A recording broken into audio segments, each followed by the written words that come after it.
It's an honor to interview the newly installed, newly assumed Executive Director ng Land Transportation Office. Nasa kabilang linya po natin via Viber, si Attorney Martin Untog. Attorney Martin, magandang hapon po sa inyo. Sir Bong, magandang hapon po sa inyo at sa lahat po ng tagapakinig nyo at sa lahat po na nandiyan sa inyong programa po. Magandang hapon po, sir.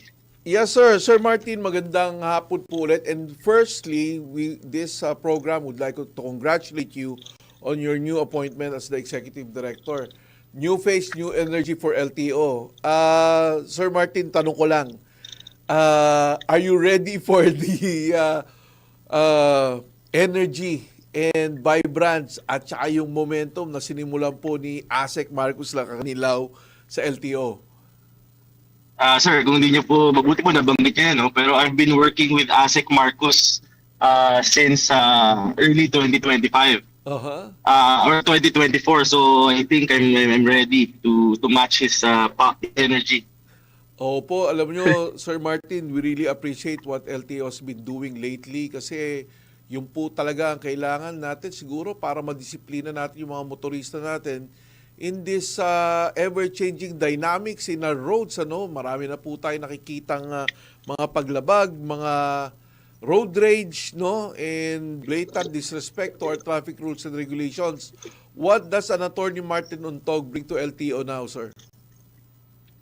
Well, other than the obvious factor na I will be assisting the Assistant Secretary with coming up with policies and strategies to improve the operational activities of the agency. I'm also here to, of course, to recommend some procedures and some regulations that would strengthen our enforcement capabilities and other activities of the agency, sir. Sir Martin, matanong ko lang, hindi pa ba overwhelmed ang ating Investigation and Intelligence Division with all the show cause orders na pinalabas na po ng LTO? Sir, I think walang karapatan ma-overwhelm mga ahensya ng gobyerno. Trabaho po namin yon. So, dapat po namin gampanan talaga, no?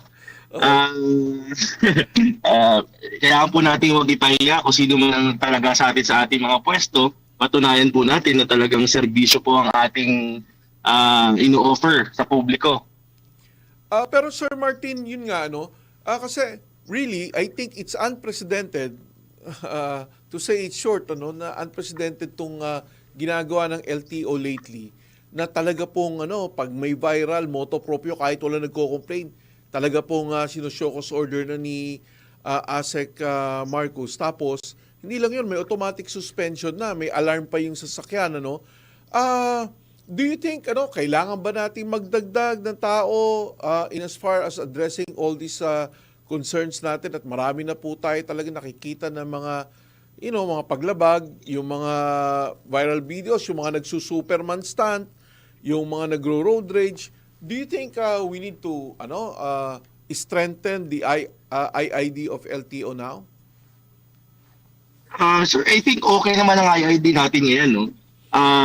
They're more than capable in performing their designated functions. Siguro, sir, more people and to help the agency in enforcing the laws. Kasi talaga namang hindi na po proportionate ang dami ng mga pasaway laban po sa mga empleyado ng ahensya ng gobyerno, particularly the LTO. So siguro yun, sir, lang ang ang optics natin. Hindi na po proportionate yung enforcers compared to the number of motorists in Metro Manila and the entire Philippines po. Attorney Martin, we all know na tatlong aspects talaga ang road system natin. We have enforcement, education, and engineering. Sir, ang LTO rin is the primary agency when it comes to road safety, alam naman po natin, meron na pong nilabas ang DOTR, yung tinatawag nating Road Safety Action Plan, and isa sa mga leading agencies, implementing agencies of this plan is LTO. Sir, in as far as not only enforcement, but in as far as creating awareness and education, how far is LTO going to, I do not know if you call it invest, or parang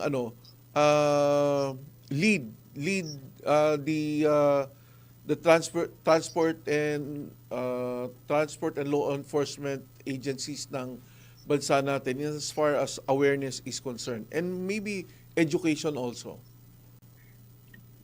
Sir, as far as the LTO is concerned, I think dapat po nating gawin lahat regarding the education, no, particularly for road safety, kasi enforcement is one part only. Yes.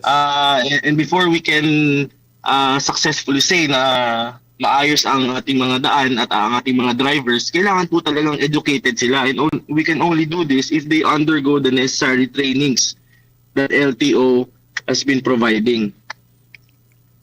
Tama po 'yun, ano, Attorney Martin. Ang isa pa sa mga nakikita namin on the ground, being myself being an enforcer, no, nakikita rin namin na marami pa rin nagba-violate yung mga nagmamaneho, particularly yung mga nasa two wheels, na wala pa ring lisensya.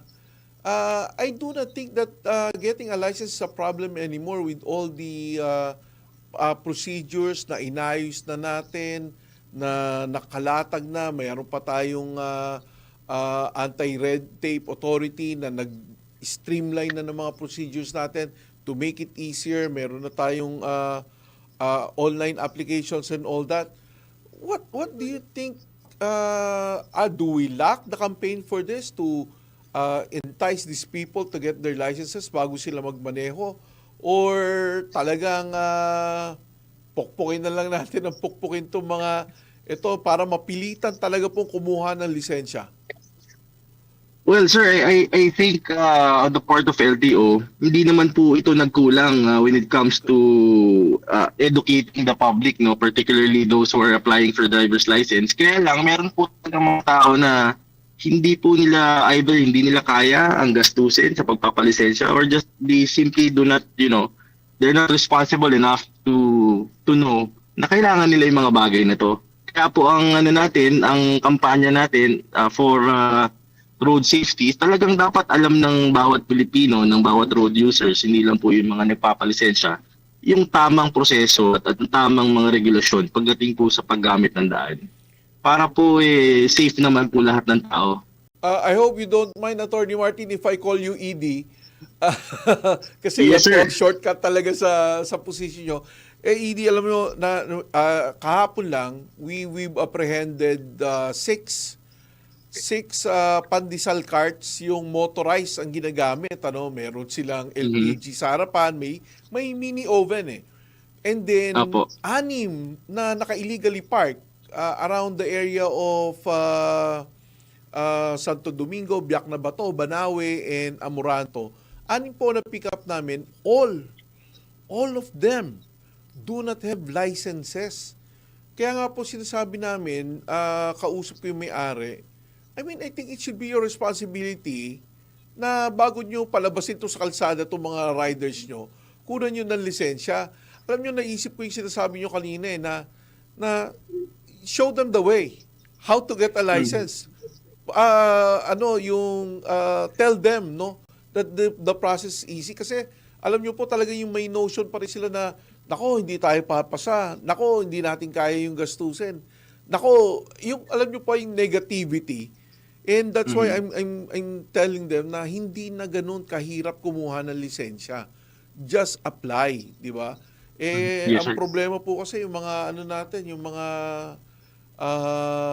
proprietors natin na gusto lang kumita. Sige, kahit wala kang lisensya, magmaneho ka na. And they are prone to accidents. Actually, to tell you honestly, I've seen a video na involving that pandesal carts. And that's why we've been intensifying our operations. Kasi pag nakakabangga itong mga to, tinatakbuhan lang because they do not have licenses. No? Is there any caravan na gagawin ng LTO to bring itong licensing to the ground na para mapalapit, no? Huwag kayo matakot, lumapit kayo, mag-apply kayo ng lisensya. Is there something like that to make it easier for our kababayan?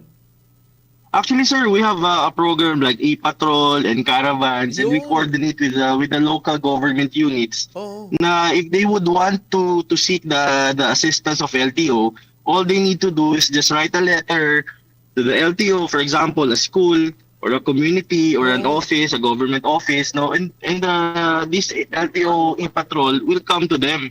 At talaga napakadali na pong kumuha ng lisensya ngayon at magparehistro. Coordination lang po sir ang kailangan at saka po kontakin lang nila ang LTO.